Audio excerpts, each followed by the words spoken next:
አንዳንዴ ድንገት መጥፋት አስፈላጊ ነው ብዬ አስባለሁ። ለማንም ምንም ሳይሉ መሄጃ ሳይናገሩ መጥፋት፣ እዚህ ነኝ መጣው ብለው ምንም ተስፋ ሳይሰጡ ከሁኔታም ከሰውም መራቅ። አውቃለሁ ደስ ላይል ይችላል። ከምንወዳቸው ከሚያስፈልጉን እንዲሁም ከምንፈልጋቸው ነገሮችና ሰዎች መራቅ ደስታን ላይሰጠን ይችላል። አንዳንዴ ግን ግድ ነው። ከራስ ጋር መሆን ለራስ ጊዜ መስጠት ያስፈልጋል።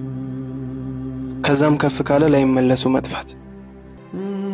በቃ ከጩኸት ንግግር ከጩኸት ዓለም ወጥቶ የግል ዓለም መፍጠር።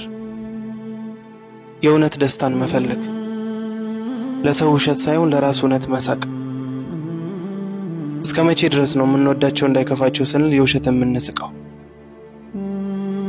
የውሸት ደስተኛ መምሰል የምናቆመው መቼ ነው? ለነገሩ የውሸት ደስታችንን የምንደብቅበት የሆነ ጊዜ አለ። እሱም የውሸት ህይወት እየኖርን እንደሆነ ሲገባን።